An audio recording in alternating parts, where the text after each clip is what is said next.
We are going to bring to the campus an experienced Chief Diversity Officer who's going to be on a special assignment from the Chancellor, Chancellor Johnson. His name is Dr. Rodney King. He is the CDO for SUNY Oswego. He will be advising me and working with my leadership team to assist in assessing and addressing the challenges that we have and long-standing concerns here in Rockport. This will happen effective immediately. He will join Dr. Acker and will have full decision-making authority to implement immediate changes in increasing diversity and inclusion on our campus. That's the first action that I commit to today. The second action that I commit to is revamping the current bias reporting mechanism. We need to revamp that in many different ways to make sure that it's successful and something that leads to real action. I want that reporting to hold leadership accountable, and this action is needed to rebuild the confidence that we need here in students, faculty, and staff.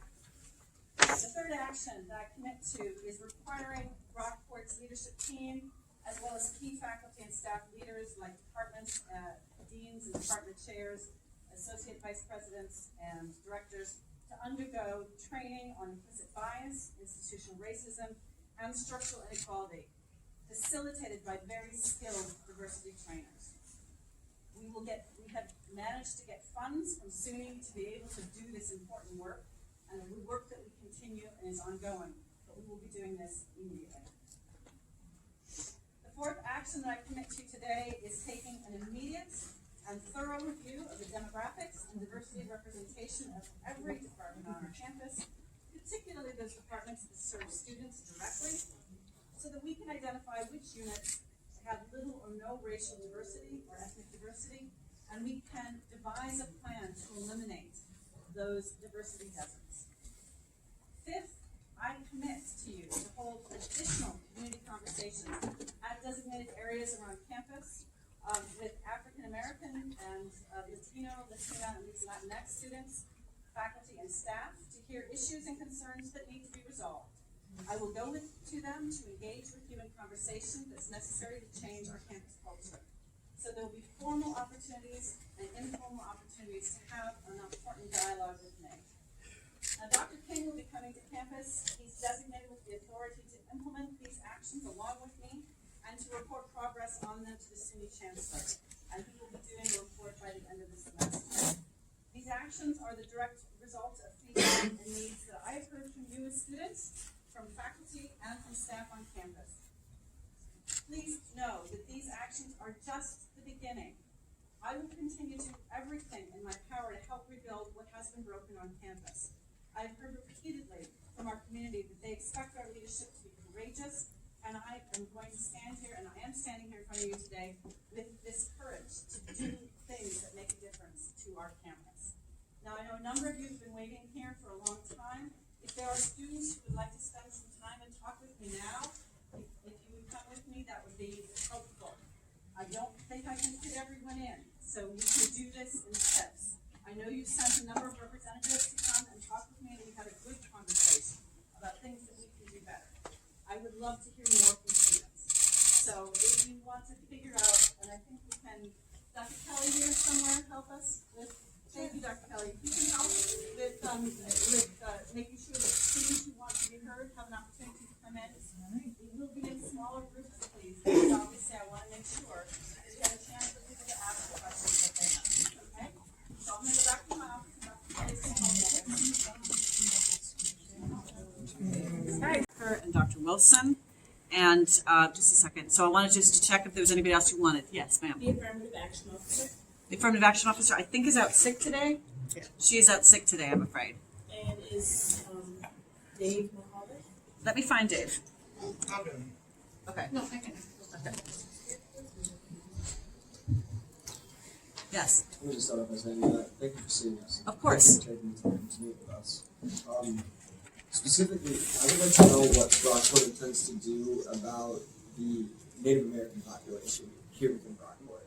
Native American students make up less than 0.2% here at Rockport. Yep. And even after all SUNY schools, the 25 within the system, received over $8 million in additional funding, only 7 Native American students, 2% of that entire fund went to those 7 Native American students, while an even higher percent, 16, went to white students.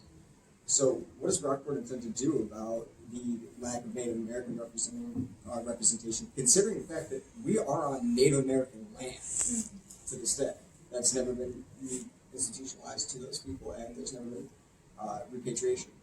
Okay, so in relation to recruitment strategies for Native American students, do you have anything that you can talk about here, Dr. Wilson? That is a great question. I know that we have a recruiter that has been active and working with Native students in the Mid-Hudson and in Central New York. I don't think we've experienced as great a success as we would like in attracting students. Oftentimes, the students that we have been actively recruiting might end up choosing Cortland or Oneontas. It seems like those 3 schools, we've been competing for the same students. And we've even tried to look at why would those schools be more attractive, and the only thing we've come up with is proximity. And so I really don't have a good answer for you there. Have at any point we considered using some of the resources that are here on campus, such as Dr. Ian Keating in the anthropology department? He specializes in working with indigenous people, both here and over in some of the Western Asian countries, specifically Cambodia. He's also represented indigenous people at the UN. Why is Rockport not tapping into research like that? Can I say? Actually, I can only speak for undergraduate admissions, but we now are working with a team from each of the schools, and they're made up by representatives from each of the major areas. And so that may be another faculty member we could reach out to see if they would like to serve on one of the undergraduate boards to be able to give input. And also those faculty have been really involved when we bring students on campus and also when we do receptions and stuff. So that may be that may be a really good person that we could tap to see if they would be interested in serving. So thank you. Thank you. And thank you for your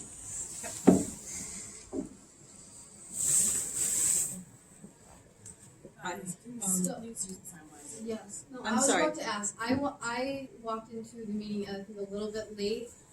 Were you just opening up the floor for some questions and concerns? Because I didn't really get to Sure, hear that yes. So I'm here to listen to questions and concerns that students have. It's one of the many opportunities that we have to have listening sessions. So if you've got a question or you've got a comment, I'm here to listen. And if you wish to have a response, I'll respond as well. Yeah, so I have a concern, just,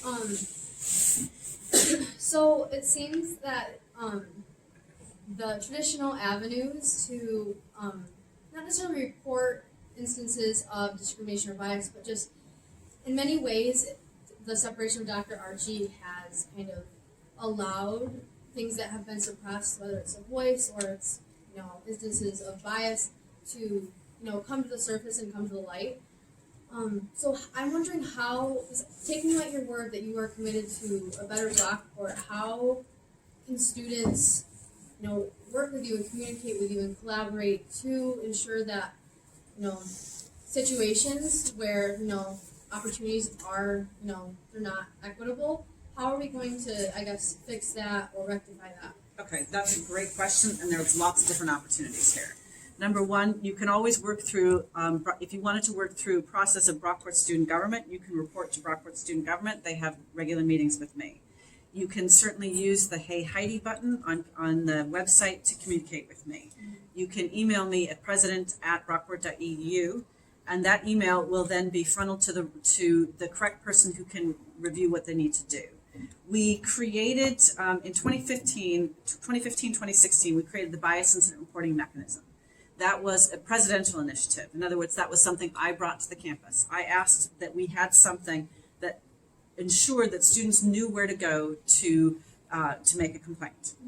There are things that we need to do to improve that system.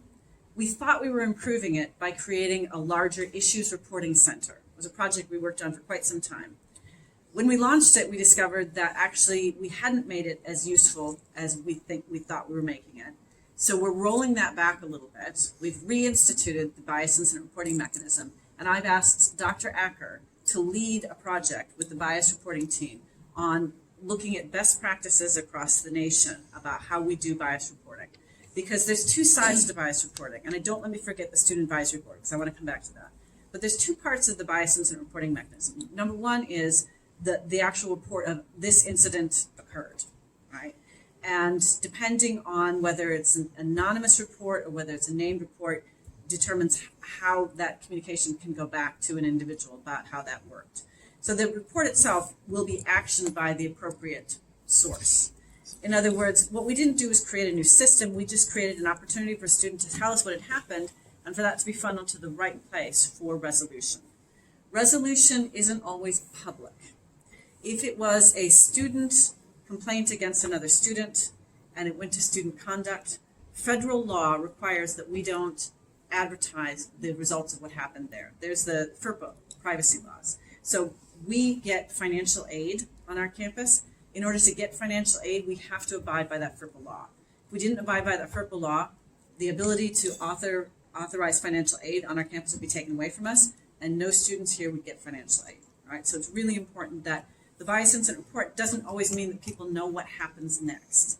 And when you don't know what happens next, it can feel often like nothing happened.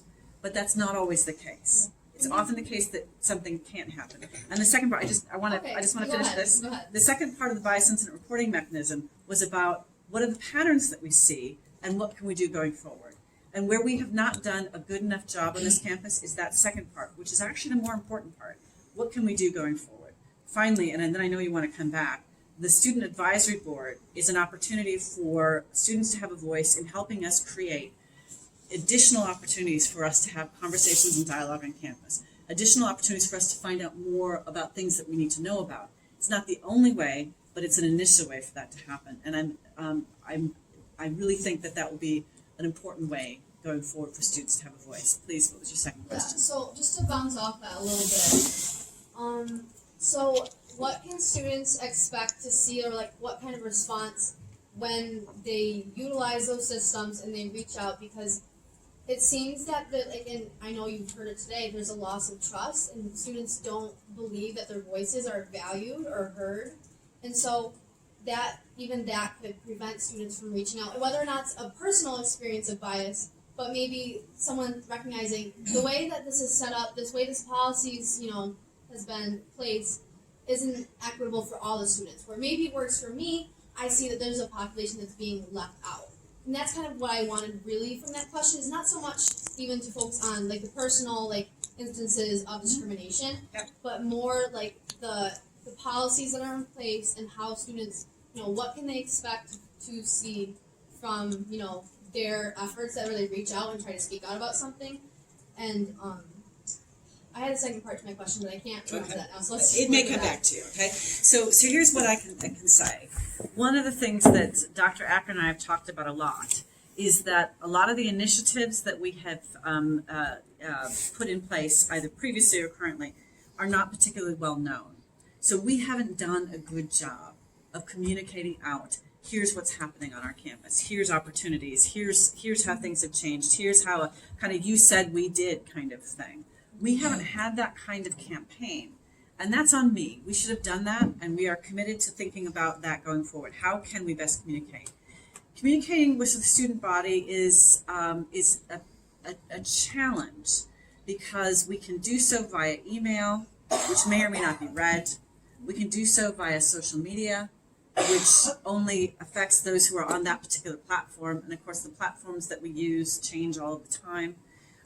We can communicate through Rockport Student Government, through clubs and organizations, through the EMSA division, but we would always welcome your thoughts on how we could communicate differently and better with our student body. And sorry, I really don't want to take up too much room, but just to play off that, because I feel like you've said it yourself, that students don't know about some of these things, and there's work to be done to make sure students are aware of their resources, but also that you said that you like the current mechanisms that you work through, such as BSG, Heidi, those just to even consider, the student advisory board, well, I really believe it is a step in the right direction but to think of it in the sense that, like you said, on social media, you're only going to reach the people who follow you. Or through email, you're only going to reach the people who read the email. In the same way, students on the student advisory board are only going to have their voice heard, if they submit the application, or if, I'm not sure all the process, but if they get accepted onto that advisory board. And I mean, if you think about it, there's only going to be, maybe those student leaders or the students that, feel very strongly or are outspoken about what they think, who are going to, represent the whole student body. And so students who, don't maybe fall into those categories aren't going to get their voices heard. So, it is representative. The student advisory board will be representative. It won't be all 8,000 students on campus.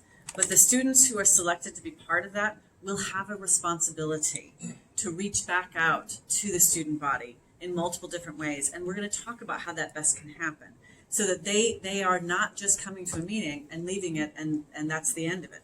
This is actual real work that goes back and forth. And as we create it, we will learn more about it. We will make changes to it.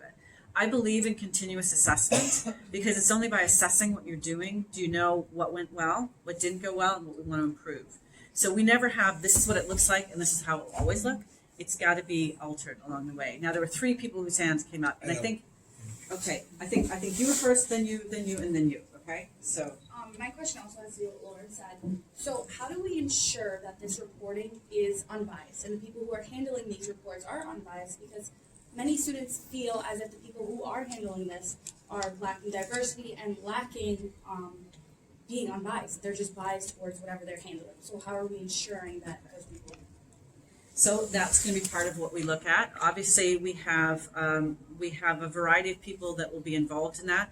In student conduct, we have a variety of people who are involved in student conduct, representing different groups and constituencies on campus. In relation to HR, we have processes that follow. So HR is process driven, and that's really important to understand that in a sense, the process is followed.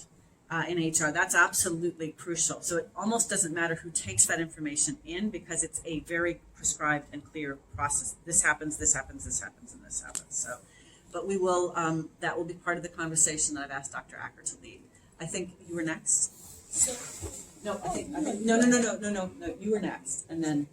So, as former student Kelly Anderson wanted to start an initiative with Dr. Archie with the EDI department, more so focusing on why men of color or minority men leave the campus or drop out. Mm-hmm. How will that initiative still be taken into play, and how will that project be continued? That's an excellent question. Did you want to answer it? I sure did. Okay.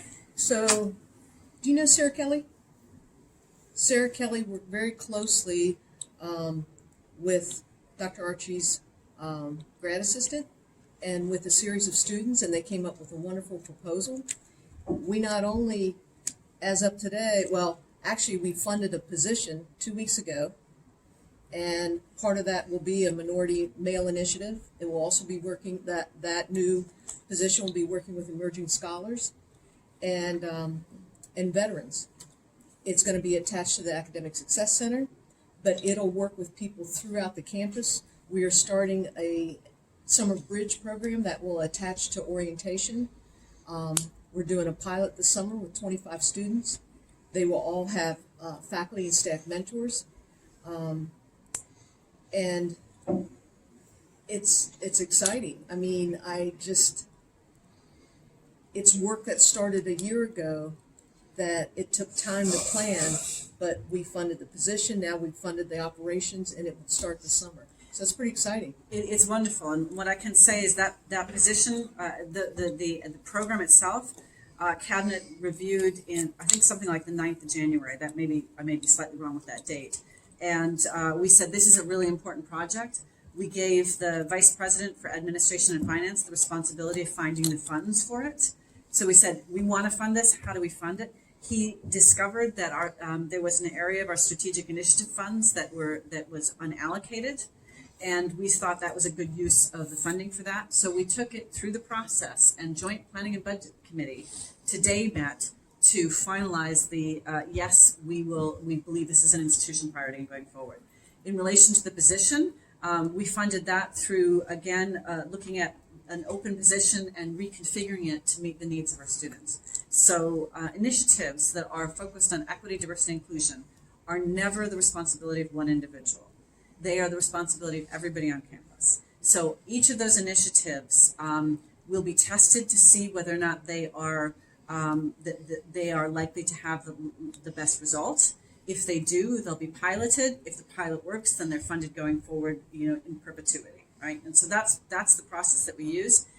Equity, diversity, and inclusion work has responsibility for everybody on campus. It's one of the reasons why, although part of what we're doing right now is looking at what the Office of Equity, Diversity, and Inclusion looks like and what are the positions that are in it, we also want to ensure that equity, diversity, and inclusion positions are allocated across campus. So the equity, diversity, and inclusion position we just talked about is in the Academic Success Center. The diversity recruiter position is in human resources. There is a position for in academic affairs that looks at opportunities for students to get some additional experiential learning, and that will be focused at least in part on equity, diversity, and inclusion. If we ensure that equity, diversity, and inclusion is infused in all of the major areas on campus, we will be much more successful going forward than trying to say one person or one area has that responsibility. I've always said it's all of our responsibilities. It's my responsibility, it's cabinet's responsibility, it's deans and directors, it's everybody's responsibility. We have different levels of responsibility for it, but we're all part of that. I can't remember if you were next or if the gentleman's next. Yes. So I have a question about how, for the advisory board, will students be selected and who will be selecting them? Dr. Eck, would you like to answer that? She wants to know how the student advisory board will selected, who will be selected in the process. Yeah, so as we're getting in applications, we'll be meeting as both at the EDI office to make sure and making sure that students fit the requirements in any position that we have on campus, making sure the student obviously meet that 2.0 requirement,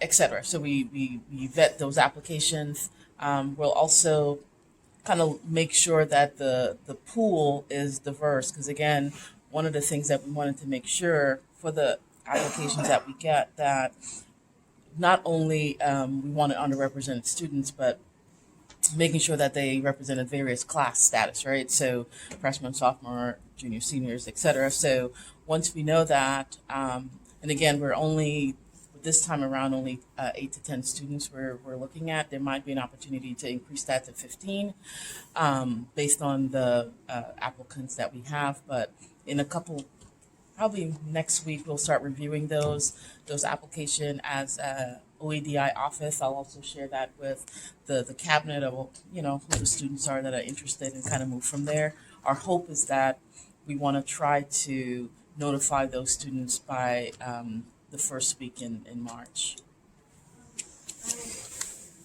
I would think that you would want to include students whose GPA falls under 2.0 because they're the ones who are struggling most and may have the most to say about which systems failed them. Yeah, I can comment on that. One of the things that I really try to do, you're here as students to get a college degree. And part of that is supporting students to meet those academic goals. If you are an overly involved student and you have a 2.0, it will be a disservice for me as a college administrator to add on another leadership opportunity on your plate, knowing that in order for you to stay in school, you have to have a 2.0.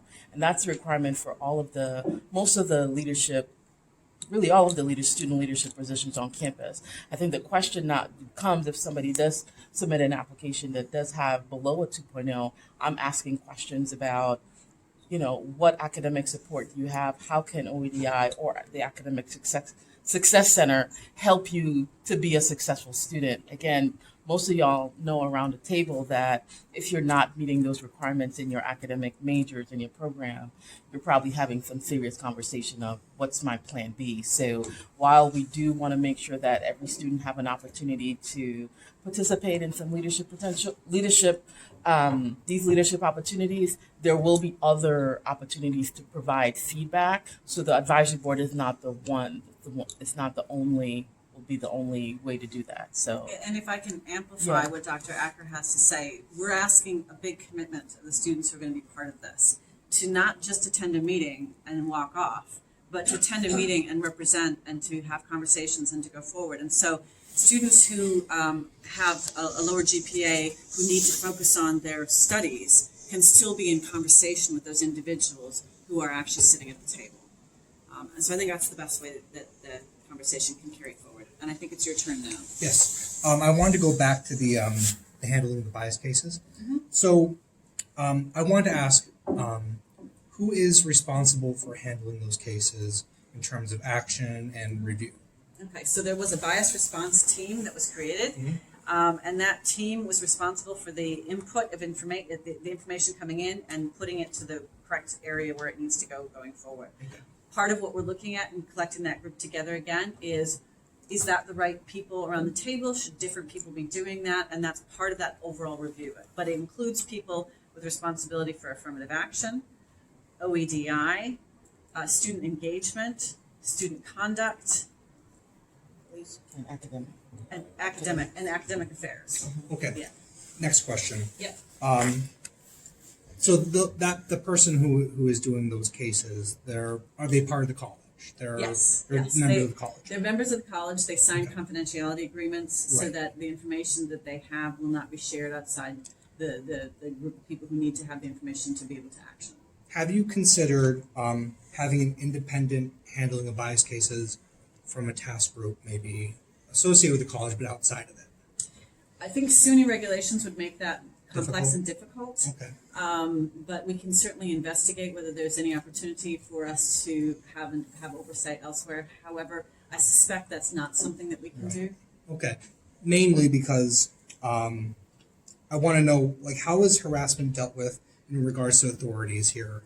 So it depends on what that harassment is. If it is harassment of a student by a faculty member, it would go through HR, right? If it's harassment of colleagues, again, it would go through HR. If it's student to student, it would go through student conduct.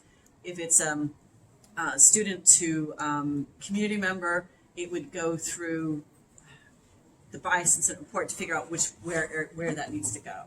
Okay. What actions are taken at that point once it's reviewed? So the actions will depend upon the particular incident and the investigation. So if it's student to student, it would go to student conduct, and it would go through the regular student conduct process, and that the result of that is not released to the public. Right. Of course. If it is to do with a faculty member or a staff member, it would go to HR, and we'd follow all of the HR processes, which are very important because we are a unionized environment, so we must follow process to ensure everything is what it needs to be. So the outcomes will depend upon the individual incident. But what I am mostly interested in is what do we see as trends, and therefore how can we assist our community going forward in ensuring that we are addressing those particular trends. And that to me is the more important part of the bias incident reporting mechanism. I know you've already asked a question, so I want to give people who haven't had a chance to ask, but I will come back to you. Yes. First of all, thank you for having us. I really do appreciate it. I have three main questions, two of them being from students who unfortunately couldn't be here due to prior engagements. Okay. My first question is that after the separation of Dr. Archie, not only on campus but around the communities, specifically in Rochester, Brockport has been accused of being a racist institution. And I'm a social work major, and considering we have a very strict code of ethics as being a social worker that includes equality and diversity, what steps are you going to take, not only reaching out to the campus but also in the community, to try to build this reputation? Absolutely. So one of the key roles of my position as president is community engagement, and I take that community engagement really seriously. I take it seriously through the boards that I sit on in our community, which range from YWCA, Willow Domestic Violence, Greater Rochester Chamber of Commerce, United Way, Rock the Future, which is about education, RAC Area Presidents College Network, and I feel like there's a few more which I've forgotten. So I have a responsibility there, and I'm out in the public talking to those individuals in those groups. In addition to that, Mr. Mihalev and I have a responsibility both in relation to legislative liaisons, but also community relations. So we meet with nonprofits, leaders, we meet with business leaders around the Greater Rochester area, and we meet with a variety of individuals who are influential in our campus, for our campus. That includes meeting with people like the mayor. We have meetings with the mayor. We have meetings with Assemblyman Bronson. We've met with various other assemblymen and senators, and those will continue to work. In addition to that, one of the things that I announced at the town hall is that I would like to create a community advisory group. And I've been reaching out to individuals to join me in that really important work. And so that's part of the next stage. What I would say is, I think the campus is the most important part of what we do right now. So we're focusing on the student advisory board, on having small and bigger group meetings with faculty and staff, and on having meetings with students. That is my priority. Everyone I've talked to about the community engagement board understand that that's the second level of what we do. But I commit to you that this is an important part of what we're trying to do going forward. You had two more questions? Yes. Okay. Sorry, I don't mean to take up too much of your time. It's okay. I actually have in front of me all the commitments that you made today during Some of the commitments that I've made today. yes, some of your commitments. I was wondering, just as a student, how are we going to be kept in contact to make sure that these commitments are being fulfilled, and that kind of like a step-by-step process? I understand change doesn't happen in a day, but I wouldn't want to see this kind of a movement die down, or like say we're going to do something and then it doesn't end up happening. So how are we going to be contacting the students, and as a student, how can I know what's going on in a meeting I might not necessarily be in? Sure. So there are multiple ways in which we contact students. None of them are wholly successful, right? I think we've talked about this before. Email only hits some, social media only hits others, etc. Part of what we're going to do is try multiple opportunities to keep connected with the students, and the student advisory board will assist us, because they're going to be students who say, here's how we want to be communicated with, and so we're going to use our students as ambassadors in that area. So the other thing I would say is, if you have an idea, whether you're on the advisory board or not, about how we can best communicate with students, let us know. And then we will, and if it's practical and feasible and makes sense, we will implement that. And Can I just say one thing? Absolutely. I mean, I think it's important to know that in some fashion, we're gonna have to report out on what these actions the president committed to today, you know. How are we doing?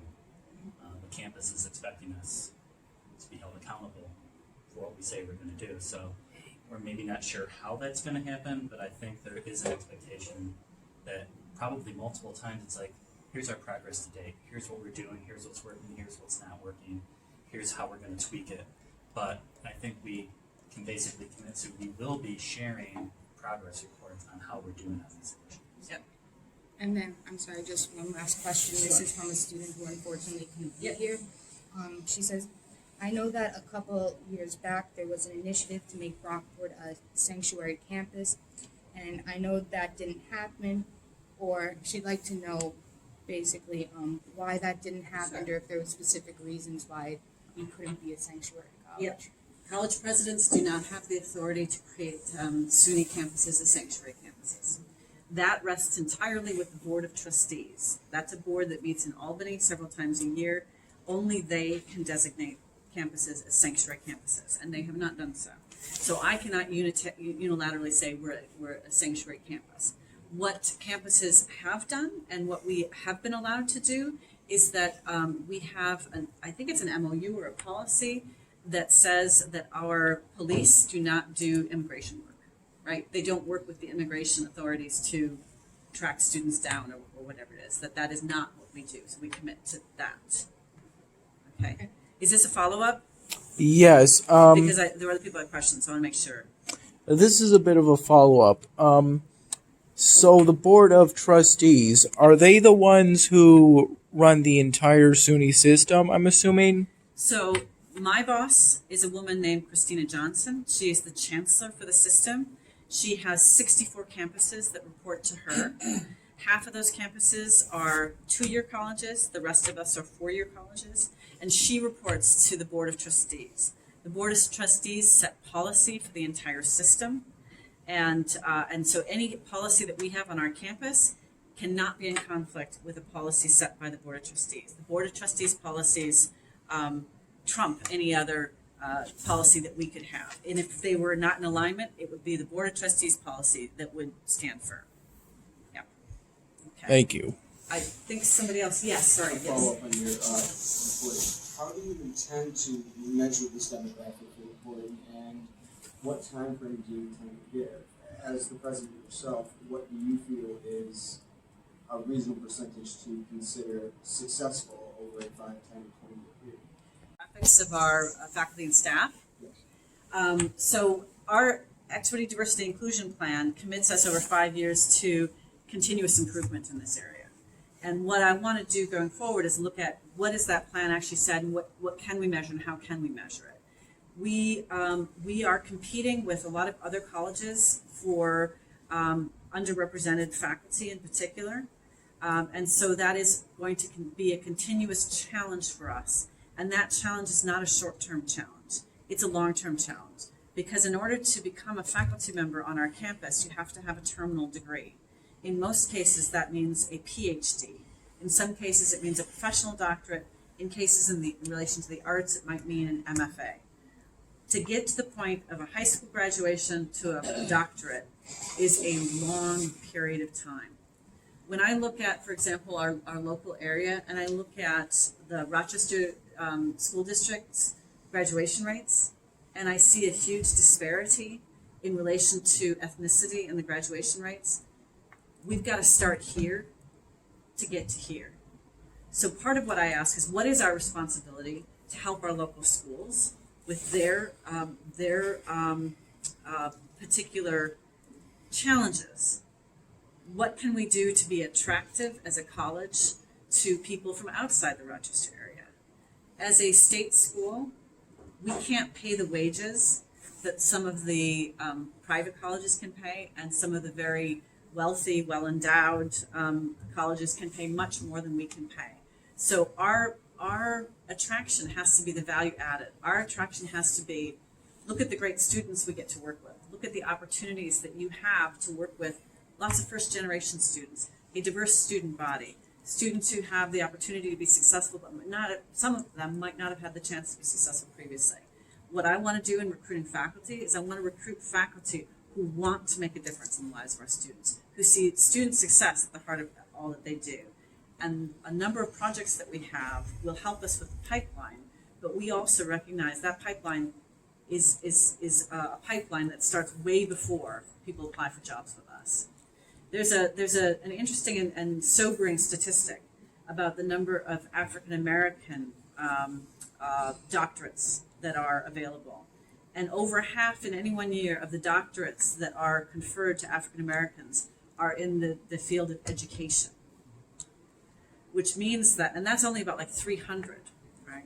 It means that the rest of the doctorates that are conferred to African Americans run the gamut of engineering, mathematics, philosophy, English, social work, et cetera, et cetera, et cetera, et cetera, et cetera. You think that we have roughly 50 different majors on our campus, and we've got 50 different areas in which we could be recruiting people. We have to do what we can to be attractive to the available labor pool. And more than that, we have to do what we can to ensure that more people are taking on those terminal degrees and are successful so that they can come to our campus and be part of it. So you're asking for a number, and I can't give it to you. All I can say is that we're committed to doing everything that we can through grants, through our diversity recruiter, and through making this a great place to work to ensure that we're attractive to people to come to work here. I think you were next. I have two yes or no questions. I understand you can't share the reasoning behind Dr. Archie's dismissal, but can you share whether or not he's aware of why he was removed from his position? I cannot comment on that. And then, did you say there would be more town hall meetings? Yes, they haven't been scheduled yet. So here's, and I was asked that the first town hall, that there should be another town hall meeting, and I said, okay, I would like to have other kinds of meetings first, because I think if you have a series of town halls, but you don't do the important work in between time, there's no opportunity for any kind of different narrative, right? So I can't tell you anything different from one town hall to another town hall unless we've done the work in between. So yes, I would like there to be more town halls. I actually do town halls every year. Always, every year we do town halls. And I think it's just that some town halls get more attention than other town halls do. My question is kind of more frequent. I think that if it was, I mean, I definitely agree that it's good to have the time in between to kind of have these sort of meetings as well, and like meetings with your like circle. But I think that if it was a more frequent thing, like you would see a lot more turnout and you would get the feedback that I think that you have been asking for. And the other part that I would say is that some students are very comfortable in large environments, and other students feel less comfortable voicing and expressing opinions in those big areas. Part of what I want the student advisory group to do is to help us assess what might look like a timetable that would be useful in that sense. I know you want to come in, but several people came in first. I think somebody here was next. Yes, was it you? I'm the secretary of the CSA, Mm-hmm. Association, and I was asked to comment on the story of the stylist. Okay, can you speak up just a little bit, please? Okay. I was asked to comment on the story for the stylist a couple of months ago, and my statement was, with the show, we get a lot of people that come together through the love of carnival and Caribbean culture. CSA is able to put something together that represents our culture collectively in a community that has very little representation of us. And I had emailed the editor because she had cut out a part from my statement, which was in a community that has very little representation of us. Mm-hmm. And I had said I was disturbed that this was edited out of my comments, particularly the second sentence, though the College of Brockport likes to portray an image of diversity and inclusivity. We clearly suffer with this, otherwise there would be no need for a chief diversity officer.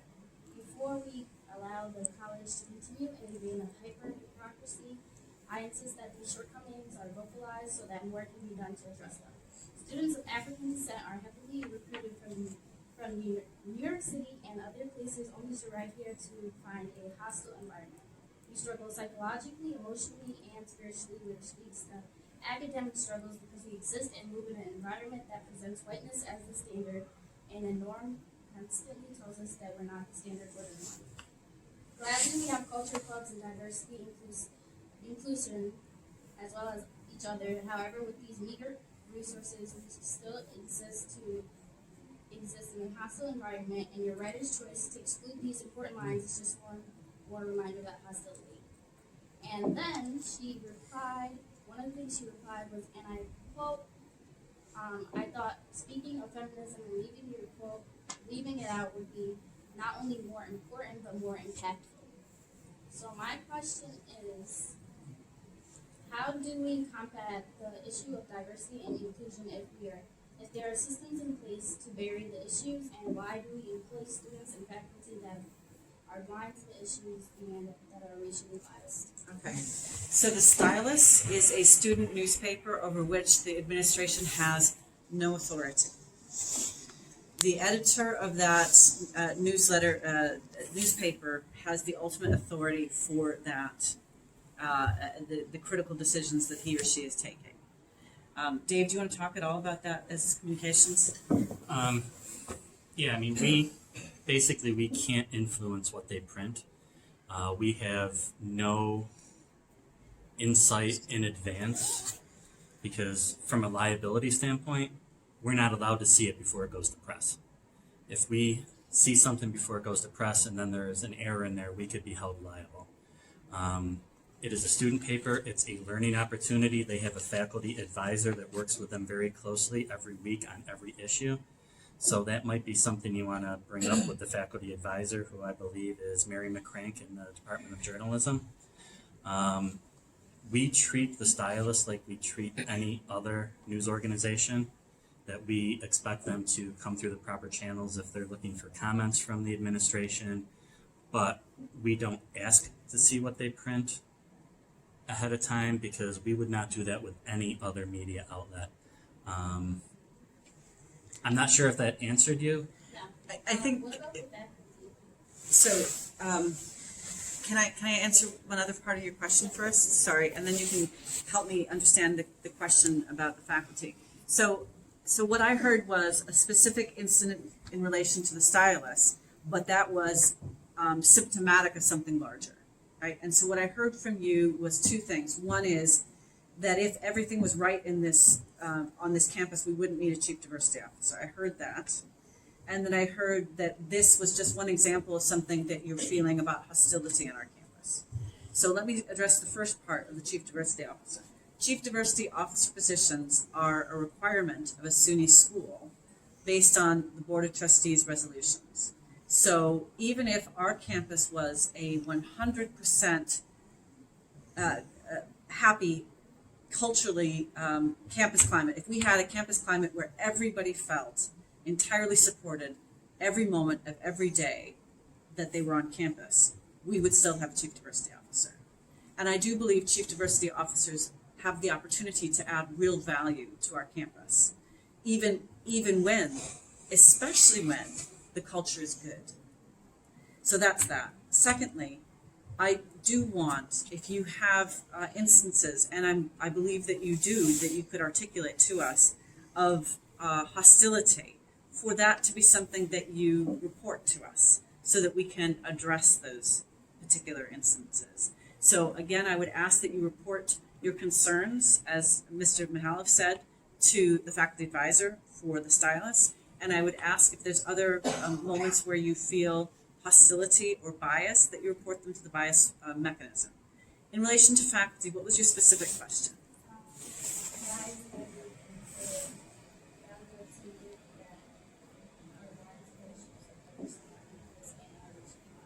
Okay, so there's two issues there. Your concern is that some of our faculty are blind to issues of racial diversity, and others that you feel some of our faculty exhibit racial bias. Is that what I heard? Okay. If you have examples of racial bias, please report them to the bias reporting mechanism. We can only act on things that we know about. We can only act on things that are documented. We can't act on something that is a statement that doesn't have specificity attached to it. So please do that. In relation to the white majority faculty, I believe that we can all do a better job of being much more aware of issues of equity, diversity, and inclusion. And therefore, that's one of the reasons that we're implementing more bias training across the board for the leaders on campus. That process is one that I think is important and necessary, but not sufficient. Because the reality is, everyone can get trained on something. The important thing is what happens next, which is the behavior. Okay? So training is important, but it's how behavior happens going forward that is actually really crucial. And if there's behavior that is problematic, that needs to be reported. Does that answer your question? Okay. The piggyback, okay, because I feel I need to come back here, so I think I overlooked you before. Just a piggyback off of her. So she said that there are faculty that aren't aware of the issues, or maybe can't connect, and like some people are just not knowledgeable due to where they're from and just not seeing it, which is totally okay. But how, like you said, there's trainings and there's only so much we can do to influence someone's knowledge. Have you ever thought about bringing in a specialist in like a training development kind of way to kind of just overlook, see like where they can go, like I don't know, like interview professors, see if maybe another professor feels like another professor, like other staff feels like other people are biased, and just having someone to do a little bit of training and development, that kind of sense? So training and development is really important on our campus. It's so important that yesterday the cabinet approved a new training and development position. That was yesterday, literally yesterday, and we're going to go out for immediate recruitment for that, as well as the diversity recruiter. We also do training through CELT, which is the Center for Excellence in Learning and Teaching, and that is peer-to-peer training, which is really important about classroom. It's about classroom climate. There, in fact, was a really good presentation recently on implicit bias in the classroom. There's opportunities in many different ways through the Office of Equity, Diversity, and Inclusion to do review of training and development. And we also have something called the President's Council on Diversity and Inclusion. They have a subcommittee that also, again, deals with training and development. So there are multiple opportunities on campus for us to do a better job. And yes, we're also bringing in external people who are going to come and do a review of what we can do better on campus. I felt like I overlooked you before, right? You said that data will be collected on the different departments to check the diversity within the staff. Yep. When will that happen? And once the data is collected, will that be available to students? So currently, we collect data yearly through our affirmative action plan. And so what we're going to do now going forward is do a review of that data again. And we're going to create a plan going forward. As far as the actual data itself, I'm assuming that's probably public information. It's probably pretty easy to find. But the actual mechanism for that, I can't commit to at this point. All I can say is that we will be held accountable and we will be working on going forward with that. Faculty also includes what we call our contingent or our adjunct faculty, and that's another opportunity for us to look to diversify our faculty body. I have one more question. During the town hall meeting, it was kind of suggested that the student advisory board would take also like part in the hiring of the new chief diversity officer. Is that something that's true? Yes. So there will be student input in the search committee for the chief diversity officer. When we had the town hall, I was optimistic about a timeline, and I think that I said we would have a new chief diversity officer in place by the summer. I've rolled that back because I think it's really important that we take input at every level on what is it that we need from a chief diversity officer, what does the whole Office of Equity, Diversity, and Inclusion look like, what are the things that we really need going forward, and that's going to take time. The Student Advisory Board will be part of the process for thinking through what that looks like, what we need, and how we go forward, as will be other listening sessions that we'll have across campus for thinking about what our community needs there. The way the vast majority of students can have an input in the selection of the Chief Diversity Officer is by attending the open forums on the candidates. The candidates will come onto campus. They will have an hour to spend with the community where they are asked generally a fairly general question that gets them started. They speak for a period of 10 to 15 minutes, and then it's open to the floor to ask questions. At the end of that, everybody who's in the room can either fill out a hard copy or an electronic copy of the strengths and weaknesses of each of those candidates. And that's the best way the largest number of people can have an input in the decision making for the new CDO. I have a follow-up question for that. How much of the student input would actually influence the final decision that will be made? So it will be taken into the information that comes from that student, from everybody who attends the open forums will be part of what the search committee looks at. The search committee themselves will also be interviewing the candidate. Various people on campus will interview the candidate. All that feedback will be collected together. Then what happens, it's a very prescribed process. The search committee then articulates strengths and weaknesses of each of the candidates and brings that forward to the person who's the hiring manager. So I can't say it's 25%, it's 12%, it's 6%. It all gets fed into the strengths and weaknesses of the candidates going forward, and it's part of the process. More things that I wanted to say. I just wanted to clarify that the GPA requirements for the student advisory board, it's actually 2.5, not 2. No, it's 2.0. I met with the BSG president last week, and we talked about that being a barrier for some students, even though when we initially talked and we put it out was 2.5. She brought some concerns to me too. In all of the subsequent correspondence, it's been adjusted to 2.0. So you may just like a suggestion, maybe like updating that on the diversity and inclusion side, because they have 2.5 on the thing. Thank you. That's good feedback. We're going to certainly update that. I'm conscious that can people who all have questions raise your hands really high so I can see you right now. Okay. I want to first hear from people who I've not yet heard from. So, if I heard from you, no. Yes. Okay, thank you. I have a few areas I want to touch on, but I'll try to be concise. So the first is in terms of the student advisory board. So for students that are graduate students or will be holding graduate assistantships, will there be opportunities for those students to be part of similar advisory boards?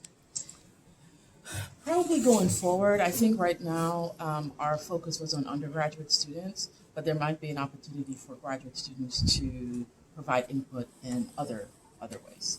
Okay, thank you. My second question is in terms of the toolkit that is currently on the Rockport website. Sure, we've heard We some heard, feedback like, about this at the last okay. meeting. We'll Yeah. be looking into that. So that Oh, was an okay. initiative of the office previously. They put that together. We are going to look at that and review that and decide what we're going to do next. So thank you. Okay. Yes, that's the second time we've I heard think that. some good feedback for the toolkit would to have it be more student, maybe facilitated. I don't know who spearheaded the toolkit or who was in charge of like stating it and writing what was on it, but maybe to have student created diversity, That's something very similar. Thank you. And then my last point is in concern of Res Life. So I'm an RA, and I've seen the training that we are given, and usually it's 3 hours of EDI throughout the whole 2 weeks that we have training in the summer, which is a tiny fraction. And in those trainings, we've never been able to have any kind of communication with the CDO. Would that be something that could be brought into training? Because I know it was brought into attention in an email to the head of Res Life and was shot down. But I think focusing on EDI training specifically for RAs, who are like the student leaders of the res halls, would be extremely helpful, especially since there have been many instances where RAs will act on their own biases and target certain individuals or groups. Did you have a question before you go? Okay, thank you. I just wanted to make sure I gave an opportunity. Let's look into that. I think the leadership of the office should have a leadership role in these things, absolutely. All right, you had your hand up. And I don't remember the order, I'm so sorry. I will get to everybody, yes. Another question that I just thought of when I'm in here, in a lot of these different buildings, I noticed that the classrooms aren't really set up to be accessible for all people. Like in the liberal arts building, I know that there is a system put in place for students with hearing impairments, but sitting in those classes, I know that the faculty and the staff don't know how to use it or haven't been trained on it. Also, I noticed walking into the building, the buttons for the wheelchair accessible doors, a lot of them don't work. And Cooper Halls, I think specifically, has been a real issue of anybody really with any kind of disability. It's very hard for them to get to that second floor, or even the way the rooms are set up, that the rows are so narrow, and it makes it difficult with anybody for a disability. So I thought that would be something important to bring to light, that some of our classrooms are not accessible to a lot of students.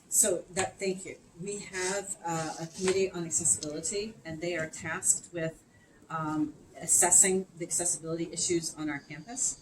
One of the things that they have done is they have a little message that says, if this button isn't working, call this number. The buttons to open the doors will sometimes malfunction. Unless it's brought to our attention, we don't know. And so that's why it's really important to do that. So if you do find one that's not working, please call that number, and that will be a priority fix. That doesn't mean it will be fixed in 10 minutes, unfortunately. It depends on where our facilities guys are, or whether there's an opportunity to fix it, or whether it's something that has a part that we need to get elsewhere. The second issue, and maybe I've got these in the wrong order, so forgive me. The other issue about training, that is a really good point. We can have the best accessibility opportunities in the world, but if our faculty aren't comfortable with them, then we need to do a better job. And so that is something I know that has been a concern for that committee. And now that you brought it up again, it's something that I want to take to the department chairs. They have a chairs council every month, and we can talk about how we can make sure that faculty get the best information possible, because there's some written work on that, but sometimes people need different kinds of training. Third, the buildings on our campus were created over a period of a long time. Cooper Hall is not a beautiful building. It is, so what you'll see is that all our buildings meet code, but not all our buildings are universally accessible. Universal accessibility is the goal overall for our campus, but what we have to do is be compliant, and we are compliant.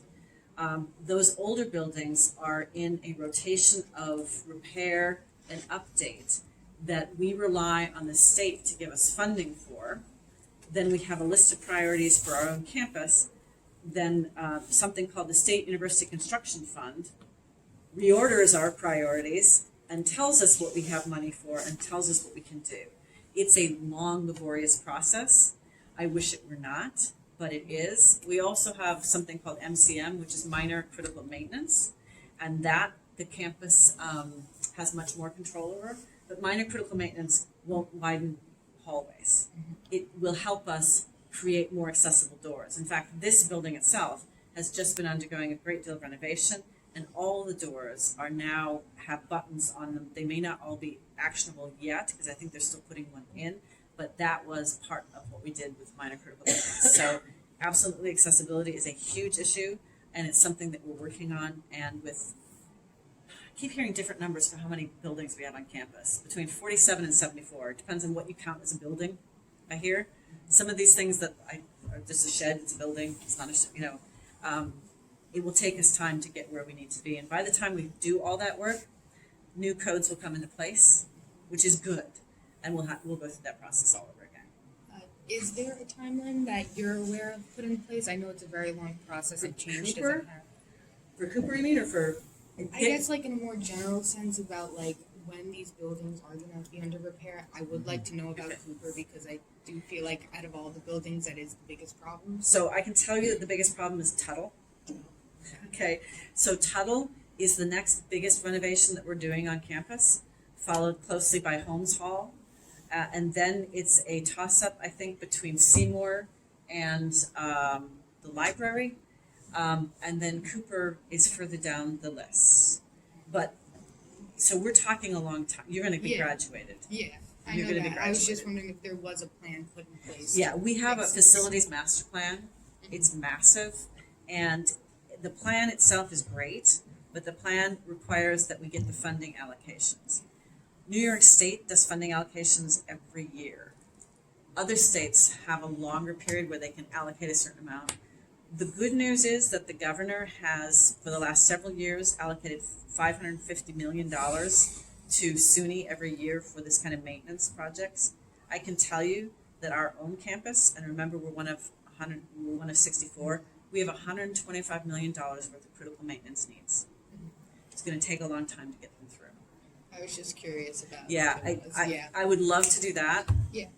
And just to go on with how we partner with SUNY gives a score to every building to show which ones are in the most need, which is why this building is being renovated now, because 2 years ago, or whenever it was, this was deemed the worst building in the entire SUNY system. We had 2 fires over the couple of years in the heating systems, half the windows leaked, there was mold under the carpeting. So SUNY goes through and ranks every building in the system, and that's kind of why Tuttle is next on our campus, because that's deemed the next worst building. Yes. All right. How many people are still having questions? I actually have a feedback on that question Okay. for accessibility. Yep. Sorry, but I am not only concerned with the buildings that need renovations, but the renovations being done themselves. Specifically, even the furniture in them. The chair I'm sitting in right now is not accessible for everybody.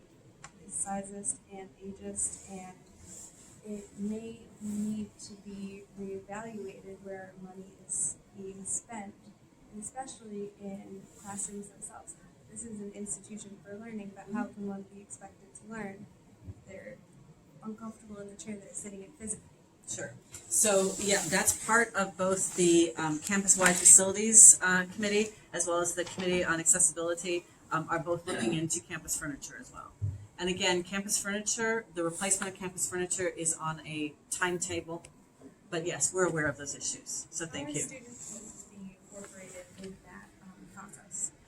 I don't know what the student representation is on those. I mean, I don't know who the students are on those things off the top of my head.